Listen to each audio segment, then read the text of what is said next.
Depreciation methods की हम लोग बात कर रहे हैं और सबसे पहला depreciation method which is the most simplest method as well is the straight line depreciation method. Straight line depreciation method जो है वो ये कहता है कि जनाब आपने जब किसी एसेट की डेप्रिसिएशन चार्ज करनी है तो आप ये अज्यूम करें कि हर साल एसेट इक्वली यूज़ होता चला जाता है और उसकी वैल्यू में इक्वल डिक्रीज आता चला जाता है। अब इसको स्ट्रेट लाइन क्यों कहते हैं इसके ऊपर भी हम बड़ी डिटेल से बात करेंगे। स्ट्रेट लाइन डेप्रिसिएशन ये कहती है कि जनाब जब आपने इनिशियली एक एसेट रिकॉर्ड कर लिया उसके बाद आप हर साल उसकी डेप्रिसिएशन जो है ना वो कैलकुलेट करें और डेप्रिसिएशन की कैलकुलेशन करते वक्त आप कहें कि cost minus residual value divided by useful life, this is the formula. अब ज़रा सोचें कि कॉस्ट माइनस रेजिडुअल वैल्यू तो हमने पहले भी कहीं पढ़ा था, ये क्या चीज़ होती थी? जी बिल्कुल ठीक है, कॉस्ट माइनस रेजिडुअल वैल्यू यानी कि C माइनस RV, ये this is something that we call depreciable amount, right. ये हम लोगों ने डिस्कस की थी depreciable amount. Depreciable amount is something जो कि हमने डेप्रिसिएट करनी है over the useful life of the asset, ठीक है जी। तो ये जो ऊपर कॉस्ट माइनस रेजिडुअल वैल्यू है this is also called depreciable amount. तो हम लोगों ने डेप्रिसिएबल अमाउंट जो है वो यहाँ पे ऊपर लिखनी है और उसको यूजफुल लाइफ से डिवाइड करना है। हर साल की डेप्रिसिएशन इसी तरीके से रिकॉर्ड की जाएगी। अभी हम लोग जो एग्जांपल्स ले रहे हैं उनको सिंपल रखने के लिए हम लोग ये अज्यूम कर रहे हैं कि पहले साल भी एसेट पूरा साल इस्तेमाल हुआ है, दूसरे साल भी पूरा साल, तीसरे साल भी पूरा साल, so on and so fourth. अगर एसेट पूरा साल इस्तेमाल नहीं हुआ, और ये कब हो सकता है, जिस साल वो परचेज हुआ या जिस साल वो डिस्पोज हुआ, तो मंथ वाइज डेप्रिसिएशन हम लोग चार्ज करते हैं, जो अभी हम डिस्कस नहीं कर रहे। अभी हम लोग सिंपल रखने के लिए चीज़ों को ईयर बाय ईयर डेप्रिसिएशन की रिकॉर्डिंग जो है ना वो देख रहे हैं। तो डेप्रिसिएशन का फॉर्मूला हर साल के लिए जो एनुअल डेप्रिसिएशन आप चार्ज करेंगे that is cost minus residual value divided by useful life. हम ऐसे भी कर सकते हैं, there can be another formula which is cost minus residual value multiply by depreciation rate. हम लोग कॉस्ट में से जो जिस कॉस्ट पे एसेट परचेज हुआ है उसके ऊपर डेप्रिसिएशन फाइंड आउट करते हैं, उसमें से माइनस करते हैं residual value, depreciation rate find करते हैं, अप्लाई कर देते हैं। स्ट्रेट लाइन मेथड में डेप्रिसिएशन रेट फाइंड करना, उसके लिए फार्मूला ये है कि rate of depreciation is 1 over useful life multiply by 100। तो फर्ज करें कि अगर एक एसेट की यूजफुल लाइफ जो है वो है 10 ईयर्स, तो उसकी डेप्रिसिएशन रेट क्या होगा? Depreciation rate will be equal to 1 over 10 multiply by 100 यानी कि 10%। लेट्स सपोज कि अगर एक एसेट की यूजफुल लाइफ है 20 ईयर्स, तो उसका डेप्रिसिएशन रेट क्या होगा? That is 1 over 20 multiply by 100 यानी कि 20%, sorry 5%, right. 5% will be the depreciation rate, सही है। तो डेप्रिसिएशन रेट जो है वो हम लोग यूजफुल लाइफ से कैलकुलेट कर सकते हैं। ऑल दो कि अगर हमारे पास कॉस्ट है, रेजिडुअल वैल्यू है, तो हम सीधा सीधा इसकी यूजफुल लाइफ फाइंड आउट कर सकते हैं। और इसकी एक एग्जांपल अब हम देखने लगे हैं। एग्जांपल को हम लोगों ने सिंपल रखा है। एक एसेट जो थी वो हमने एक एसेट परचेज किया था दैट इज फॉर ₹120,000 और उस एसेट की जो रेजिडुअल वैल्यू थी दैट इज 20,000 और इसकी यूजफुल लाइफ 5 साल थी। हम लोग बात कर रहे हैं कॉस्ट मॉडल की। कॉस्ट मॉडल क्या कहता है कि हर साल डेप्रिसिएशन चार्ज करते जाएं और जब आप एसेट को प्रेजेंट करने लगे स्टेटमेंट ऑफ फाइनेंशियल पोजीशन के अंदर, तो एसेट में से कॉस्ट माइनस कॉस्ट में से एक्यूमुलेटेड डेप्रिसिएशन और एक्यूमुलेटेड इंपेयरमेंट लॉट माइनस करें और आपके पास नेट बुक वैल्यू आ जाएगी, जिसके ऊपर आप उस एसेट को अपनी फाइनेंशियल पोजीशंस की स्टेटमेंट में प्रेजेंट करेंगे। अब जरा देखते हैं इस एग्जांपल में कि कॉस्ट क्या है और रेजिडुअल वैल्यू क्या है और यूजफुल लाइफ कितनी है। Depreciation for the year calculate करने के लिए हम लोग क्या करते हैं, डेप्रिसिएशन का फॉर्मूला है जी cost which is 120,000 minus residual value which is 20,000 divided by useful life is 5 years. तो 100,000 divided by 5 is 20,000। इस एसेट की डेप्रिसिएशन पहले साल की है 20,000 और हर साल की डेप्रिसिएशन फाइंड करने का यही फार्मूला है और इस फार्मूले में कोई भी चीज़ चेंज नहीं होगी। तो जब तक कोई चीज़ चेंज नहीं होती हर साल की डेप्रिसिएशन 20,000 20,000 20,000 और 20,000 ही आएगी। तो अगर हम ईयर 1 की बात करें तो ईयर 1 के अंदर हम लोगों ने क्या किया होगा, हम लोग ये अज्यूम कर रहे हैं कि ये एसेट इस साल के बिल्कुल शुरू में परचेज हुआ था और पूरा 1 साल इस्तेमाल हो गया है। अब जब एक एसेट पूरा 1 साल इस्तेमाल हो गया है, 1 ईयर गुजर गया है, साल पहले ये 1 लाख रुपए का आया था, तो क्या आज भी मैं कहूँ कि ये 1 लाख रुपए का एसेट है? नहीं कह सकता ना, एक साल तक हमने एसेट को इस्तेमाल किया है। जब हमने एक साल तक एसेट को इस्तेमाल किया है तो what will be the cost of asset, asset की कॉस्ट क्या है, कॉस्ट तो वही है जो हमारे पास थी, कॉस्ट में चेंज नहीं आया, लेकिन हम उसकी बुक वैल्यू क्या बताएंगे, उसकी औकात क्या बताएंगे कि हमारे पास कितने का पड़ा हुआ है। अब वो 1,20,000 रुपये का नहीं है, अब उसकी वैल्यू में 20,000 रुपये की कमी आ चुकी है। तो पहले साल जब हम उसकी ईयर एंड पे डेप्रिसिएशन रिकॉर्ड करेंगे 31 दिसंबर 2001 पे, फर्स्ट करेंगे हम लोग 31 दिसंबर ईयर 1 के ऊपर हम लोग उसकी डेप्रिसिएशन चार्ज कर रहे हैं, तो हम लोग उसकी क्या डेप्रिसिएशन चार्ज करेंगे, हम उसकी डेप्रिसिएशन की एंट्री करेंगे depreciation account debit and accumulated depreciation account credit for the year 1, और ये जो अमाउंट बन रही है कितनी बन रही है, 20,000 की, राइट। ओके, हम लोगों ने 20,000 की इस एसेट की डेप्रिसिएशन चार्ज कर दी है, रिकॉर्ड कर दी। तो पहले साल के एंड पे इस एसेट की 20,000 की डेप्रिसिएशन चार्ज हो गई है, यानी कि ये 20,000 रुपये का ये एसेट इस्तेमाल हो गया है। अब 20,000 रुपये का एक्सपेंस हमारे पास स्टेटमेंट ऑफ कंप्रीहेंसिव इनकम के अंदर, statement of profit and loss में हम लोग इसको प्रेजेंट कर रहे हैं डेप्रिसिएशन को statement of profit and loss के अंदर। और जब हम लोग एक एसेट को स्टेटमेंट ऑफ फाइनेंशियल पोजीशन में प्रेजेंट करते हैं तो हम लोग कैसे करते हैं, हम कॉस्ट लिखते हैं। इस एसेट की कॉस्ट थी 120,000 और इस एसेट की एक्यूमुलेटेड डेप्रिसिएशन जिस वक्त हम लिख रहे हैं उस वक्त एक्यूमुलेटेड डेप्रिसिएशन का क्लोजिंग कितना है, 20,000 रुपये का। तो हमारे पास वो जो एसेट है उसकी नेट बुक वैल्यू कितनी आ रही है जनाब, 100,000।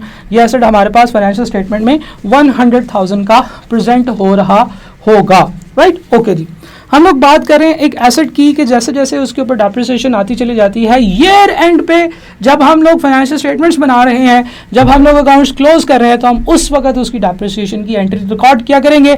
ईयर 1 पे हम लोगों ने ये डेप्रिसिएशन की एंट्री रिकॉर्ड कर ली। अब क्योंकि मैंने सारे ईयर्स का यहाँ पे बनाना है तो मुझे थोड़ा सा ज़रा जगह को मैनेज करना पड़ेगा, तो मैं थोड़ा सा ज़रा छोटा छोटा करके लिखूंगा।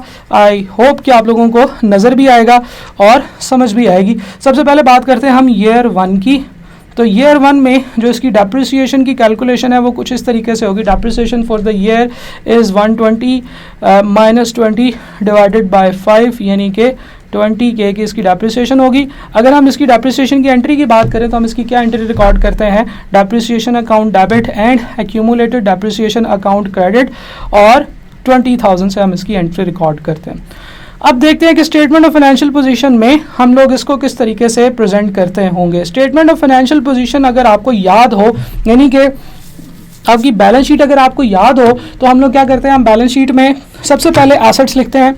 एसेट्स के अंदर हम लोग नॉन करंट एसेट्स लिखते हैं, और नॉन करंट एसेट्स के अंदर हम लोग assets property plant and equipment को प्रेजेंट करते हैं। तो इस वक्त जो प्रॉपर्टी प्लांट एंड इक्विपमेंट है वो तो है जनाब हमारा, उसकी कॉस्ट हम सबसे पहले लिखेंगे, फिर उसकी एक्यूमुलेटेड डेप्रिसिएशन जब हम इसके अंदर लिखेंगे जो कि किस डेट की है, ईयर 1 के एंड की है, तो उसके बाद वो एसेट की नेट बुक वैल्यू बनेगी। तो ले जनाब, आप स्टेटमेंट ऑफ फाइनेंशियल पोजीशन बना रहे हैं। स्टेटमेंट ऑफ फाइनेंशियल पोजीशन के अंदर एसेट्स लिख रहे हैं। एसेट्स के अंदर सब कैटेगरी है NCA की, यानी कि नॉन करंट एसेट्स की। ये शॉर्ट फॉर्म में मैं इसलिए लिख रहा हूँ कि मेरे पास जगह कम है, लेकिन आपने जब अपने पेपर पे लिखना है तो उसको नॉन करंट एसेट लिखना है, पूरा लिखना है, शॉर्ट फॉर्म में कुछ भी नहीं लिखना, कोई भी चीज़ आपने शॉर्ट फॉर्म में नहीं लिखनी है, ठीक है। बुक के अंदर कॉस्ट और एक्यूमुलेटेड डेप्रिसिएशन इसमें से माइनस करेंगे तो आपकी नेट बुक वैल्यू आया करेगी। अब मैं ऐसे करता हूँ कि ये ऊपर वाली ये 2-3 चीज़ें मिटा देता हूँ क्योंकि ये काफ़ी मेरी जगह खा रही हैं। तो अब ये कि समझ लें कि मैं इस वक्त जो स्टेटमेंट ऑफ फाइनेंशियल पोजीशन बना रहा हूँ उसके अंदर कॉस्ट लिखूंगा, एक्यूमुलेटेड डेप्रिसिएशन लिखूंगा, जिससे कि मेरे पास नेट बुक वैल्यू आ जाएगी। तो ईयर 1 के इख्तिताम पे, यानी कि 31 दिसंबर पे हम लोग जब स्टेटमेंट ऑफ फाइनेंशियल पोजीशन बना रहे होंगे तो हम लिखेंगे कॉस्ट, इस एसेट की कॉस्ट है 120,000, इस एसेट की एक्यूमुलेटेड डेप्रिसिएशन है जनाब 20,000, और इस एसेट की जो नेट बुक वैल्यू कॉस्ट में से एक्यूमुलेटेड डेप्रिसिएशन माइनस करके आएगी वो 100,000 आएगी। This is what we call the cost model of subsequent valuation. क्या हमने एसेट को इनिशियली किस पे रिकॉर्ड किया, कॉस्ट पे। उसके बाद जब भी कभी हम एसेट को बताया करेंगे तो हम जैसे for example eight the end of year 1 हम कहेंगे कि जनाब 1 लाख रुपए का एसेट रह गया बस, क्योंकि 1,20,000 रुपए का एसेट परचेज किया था 20,000 का इस्तेमाल भी कर लिया। तो ईयर 1 के एंड पे कॉस्ट मॉडल को फॉलो करते हुए आपकी जो नेट बुक वैल्यू बन रही है एसेट की, वो कितनी बन रही है? 100,000। पिक्चर अभी बाकी है मेरे दोस्त, हम चल रहे हैं ईयर 2 के एंड पे। ईयर 2 पूरा कोई पंगा नहीं हुआ, एसेट ईयर 2 में भी इस्तेमाल होता रहा। अब हम लोग बात करते हैं ईयर 2 की कि ईयर 2 में क्या होने वाला है। ईयर 2 31 दिसंबर आया, साल एंड हुआ, स्टेटमेंट ऑफ फाइनेंशियल पोजीशंस हम बनाने लगे, तो हमने कहा यार एसेट की भाई डेप्रिसिएशन पे तो चार्ज करें, पूरा साल एसेट इस्तेमाल किया। उन्होंने कहा ठीक है, डेप्रिसिएशन का फार्मूला निकालें। क्या डेप्रिसिएशन मेथड इस्तेमाल करते हैं? हमने कहा स्ट्रेट लाइन। उसने कहा कोई टेंशन नहीं, फार्मूला क्या होता है? Cost minus residual value divided by useful life. तो कॉस्ट कितनी है इस एसेट की? 120। एसेट की कॉस्ट कभी भी चेंज नहीं होगी, एसेट की कॉस्ट उतनी है जितने का वो आया था, रेजिडुअल वैल्यू भी उतनी है जितनी हमने एस्टिमेट की थी, यूजफुल लाइफ भी उतनी है जितनी हमने एस्टिमेट की थी। अगर इनमें से किसी एक चीज में बाद में चेंज हो जाए, कॉस्ट तो चेंज नहीं हो सकती। रेजिडुअल वैल्यू आपने एस्टिमेट किया हुआ है, रेजिडुअल वैल्यू का एस्टिमेट आपका चेंज हो सकता है। आपने यूजफुल लाइफ को एस्टिमेट किया हुआ है, यूजफुल लाइफ का एस्टिमेट चेंज हो सकता है। चेंज होगा तो क्या करेंगे? पढ़ेंगे, लेकिन अभी हम नहीं देखेंगे, हम बाद में देखेंगे कि उसके साथ क्या करना है। तो डेप्रिसिएशन ईयर 2 की जो है वो हमारे पास कितनी आ रही है? 20,000। ईयर 2 के एंड पे फिर हम 20,000 की डेप्रिसिएशन की एंट्री करेंगे, और वो क्या करेंगे? Depreciation account debit and accumulated depreciation account credit by rupees what? By rupees 20,000। पहले साल की डेप्रिसिएशन भी 20,000, दूसरे साल की डेप्रिसिएशन भी 20,000, ठीक है। और इस तरीके से जैसे जैसे हम चलते चले जाएंगे, हर साल की डेप्रिसिएशन जो है वो इसी तरीके से कैलकुलेट होती चली जाएगी। अच्छा, ईयर 2 के एंड पे जरा गौर से देखिएगा, कॉस्ट कितनी है? 120,000 ही है भाई। क्यों? क्योंकि कॉस्ट क्या होती है? एसेट कितने का परचेज किया था, तो वो तो 1,20,000 का परचेज किया था। एक्यूमुलेटेड डेप्रिसिएशन एसेट की कितनी होने वाली है? देखिए जरा, पिछले साल के अंदर हम लोगों ने 20,000 की डेप्रिसिएशन एक्यूमुलेटेड डेप्रिसिएशन अकाउंट में डाली थी, और accumulated depreciation account is called Contra asset account, और अगले साल उसमें 20,000 मजीद डाल दिया। तो एक्यूमुलेटेड डेप्रिसिएशन अकाउंट में एक ये 20 डाला और एक ये वाला 20 डाला, तो 2 20 जब हमने उसके अंदर एंटर कर दिए तो हमारे पास एक्यूमुलेटेड डेप्रिसिएशन अकाउंट का टोटल कितना हो गया? 40,000। लेना मुबारक हो आपको, एक्यूमुलेटेड डेप्रिसिएशन के अंदर आपका जो क्लोजिंग बैलेंस हो गया है वो 40,000 का हो गया है।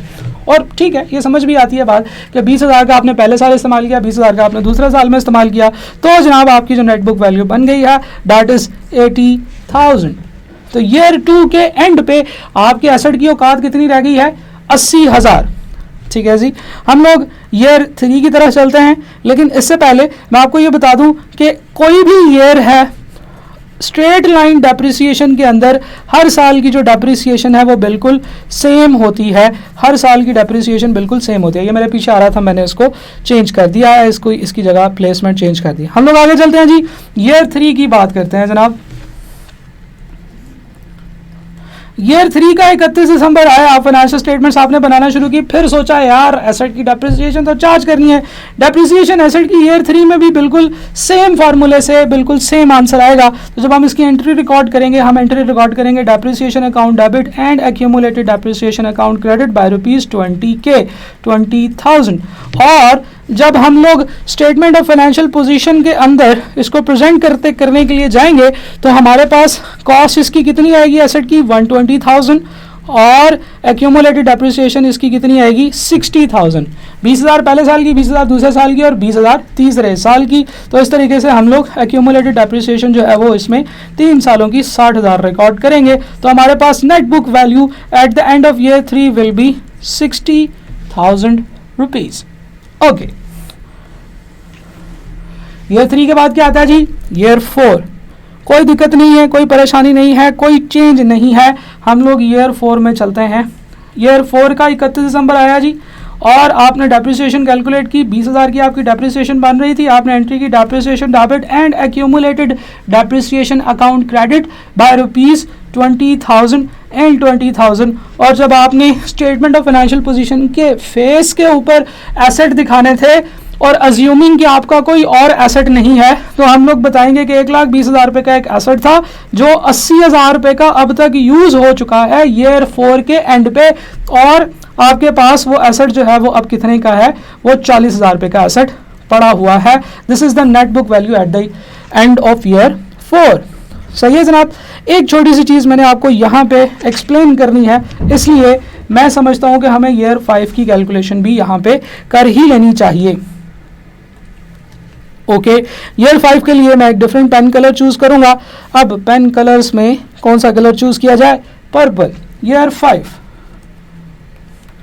5 है जी 31 दिसंबर को ईयर 5 के। It is important to understand कि डेप्रिसिएशन आप हमेशा ईयर एंड पे रिकॉर्ड करते हैं। तो जनाब उस साल आपने ईयर एंड के ऊपर आपने 20,000 रुपये की डेप्रिसिएशन कैलकुलेट की, आपकी एंट्री बनी depreciation account debit and accumulated depreciation account credit एक और दफ़ा 20,000 से, और जब आपने 5वें साल के एंड पे अपने एसेट को बताया तो आपने कहा कि ये 1,20,000 का आया था, अब तक ये 1,00,000 रुपए का इस्तेमाल हो चुका है। तो एक्यूमुलेटेड डेप्रिसिएशन के अकाउंट का असल मतलब क्या हुआ कि अब तक ये एसेट कितना इस्तेमाल हो चुका है। तो हम लोगों ने कहा कि जनाब ये अब तक 1,00,000 रुपए का इस्तेमाल हो चुका है, और इस एसेट की जो नेट बुक वैल्यू अब हमारे पास बच गई है दैट इज 20,000। और 5वें साल के एंड पे एसेट मैजिकली उतना ही बच गया है जितना कि उसकी रेजिडुअल वैल्यू होनी चाहिए थी, जितनी उसकी रेजिडुअल वैल्यू है। अगर आप इसको रेजिडुअल वैल्यू के साथ कंपेयर करें तो आपको अंदाज़ा होगा कि ईयर 5 के एंड पे जो उसकी यूजफुल लाइफ थी एसेट उतना ही बच गया जितनी उसकी रेजिडुअल वैल्यू थी। तो जनाब हम लोगों ने एक एसेट की पूरी ज़िंदगी के अंदर वो किस किस अमाउंट पे किस किस डेट पे प्रेजेंट होगा इसके ऊपर हम लोगों ने बात कर ली, और ये वो मेथड होता है जिसको हम straight line method of depreciation कहते हैं। Straight line method of depreciation में कुछ ऑब्जर्वेशंस हैं। देखें, जब भी कभी आप पढ़ें अपने दिमाग को खोल के रखें, अपने स्कोप को वाइड करके रखें, आंखें भी खोल के रखें। कुछ लोगों को नींद आना शुरू हो जाती है, तो जनाब आपने देखना है, आपने ऑब्जर्व करना है कि आपने यहाँ पे क्या क्या चीज़ें सीखी हैं। देयर इज़ एन ऑब्जर्वेशन जो कि आपके जहन में आनी चाहिए, और वो ऑब्जर्वेशन ये है कि जब भी हम डेप्रिसिएशन कैलकुलेट करते हैं हर साल की डेप्रिसिएशन हमारे पास बिल्कुल सेम आ रही है, 20,000 20,000 20,000 20,000। तो जनाब straight line depreciation of method में जो सबसे पहली बात है वो ये है कि इसमें हर साल सेम डेप्रिसिएशन चार्ज होती है। हर completed year, for every completed year depreciation is same. तो क्यों ना इसको हम यहाँ पे कहीं पे लिख लें ताकि सनद रहे और बवक्ते ज़रूरत काम आए। हम लिख रहे हैं for every completed year the depreciation for the year will be same। Okay, आप सोचेंगे सर आपने बड़ी तोप बात की है, ये तो हमें पहले भी पता था। तो अच्छी बात है ना, मैं आपको जो चीज़ आपको पता है उस चीज़ की बेसिस पे आपको ये सिखा रहा हूं कि कैसे आपने वो चीज़ें पता करनी है जो आपको नहीं पता। ठीक है जी, to know what you don't know is important. आप अकाउंट जब भी पढ़ते हैं, कुछ भी पढ़ते हैं आज की दुनिया में, आपको हमेशा ये समझना है कि जो चीज़ आपको नहीं पता वो आपको कैसे पता चलेगी। सही है, ठीक है। The most important skill here is that you learn, आप चीज़ें सीखें, देन यू डी लर्न। आप उन सीखी हुई चीज़ों के ऊपर हमेशा मुंजमद जामिद होकर ना बैठ जाएं, आप उसको भूल जाना भी सीख लें और फिर उसकी जगह पे नई चीज़ें भी सीख लें। जैसे कुछ लोग ऐसे थे जिनको टाइपराइटर सीखना पड़ा अपनी ज़िंदगी में, आपके पेरेंट्स में से, लेकिन जब कंप्यूटर आया तो they were not able to cope with that update. वो अभी भी यही कहते थे यार ये कीबोर्ड नहीं मुझे समझ आता, तुम वो टाइपराइटर ले आओ मैं तुम्हें टाइप कर दूंगा। This was a failure, this was A D and this was the full stop. ये फुल स्टॉप था किसी भी बंदे की जब वो इस तरह से बात करना शुरू कर देता है। तो हम लोग सीख रहे हैं कि सीखना कैसे है, हम लोग सीख रहे हैं कि पढ़ना कैसे है, हम लोग सीख रहे हैं कि चीज़ों में से ऑब्जर्वेशंस कैसे निकालनी है। तो एक ऑब्जर्वेशन हमने यहाँ पे ये निकाली कि for every completed year the depreciation for the year will be same. हम कुछ और चीज़ें भी सीखा करेंगे इसी तरीके से, लेकिन क्या करना होगा, आपको अपना कान और अपनी आंखें और अपना दिमाग खुला रखना पड़ेगा। पहले मैं इसमें नाक भी कहता होता था, लेकिन नाक से आप पढ़ते नहीं हैं तो इसलिए मैंने अब रिमूव कर दिया है। जो चीज़ें आपने गौर से देखनी है वो ये है कि क्या पैटर्न फॉलो हो रहा है। हर साल डेप्रिसिएशन में कोई फर्क नहीं आ रहा। हर साल जो आपकी एक्यूमुलेटेड डेप्रिसिएशन है उसमें 20-20 हज़ार का इंक्रीमेंट आ रहा है। ये भी एक बड़ी खूबसूरत बात है जो आपको यहाँ से ऑब्जर्व करनी चाहिए। एक और चीज़ देखें कि जब कभी asset over the useful life पूरा का पूरा डेप्रिसिएट हो जाता है तो एंड पे क्या बचता है? एंड पे बचती है जनाब रेजिडुअल वैल्यू। तो अगर आपसे पूछा जाए कि what will be the net book value of asset when the asset is completely totally depreciated, when the asset is depreciated over its useful life, तो हम कहेंगे कि जनाब आपके पास क्या बचता है? आपके पास रेजिडुअल वैल्यू बचती है। तो हम लोग इस बात को भी यहां पे लिख लेते हैं, व्हेन द एसेट यानी कि property plant and equipment item is depreciated over its useful life, जब वो पूरा का पूरा डेप्रिसिएट हो जाता है, then its net book value is equal to residual value.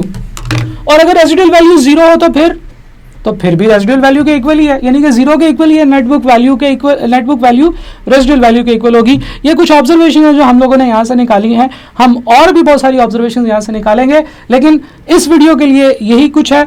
हम लोग इंशाल्लाह अगली वीडियो में दूसरा डेप्रिसिएशन मेथड देखेंगे which is reducing balance method. और जब ये मेथड्स इंक्रीज होते जाएंगे देन वी विल अंडरस्टैंड कि इन दोनों में डिफरेंस क्या है। तो दिस वॉज एन एग्जाम्पल, बल्कि हम लोगों ने 5 एग्जाम्पल्स की। हमने ईयर 1 किया, 2 किया, 3 किया, 5 दफ़ा स्ट्रेट लाइन मेथड की डेप्रिसिएशन की एग्जाम्पल कर ली है। इंशाल्लाह और भी बेतहाशा एग्जाम्पल्स करेंगे। Thank you very much.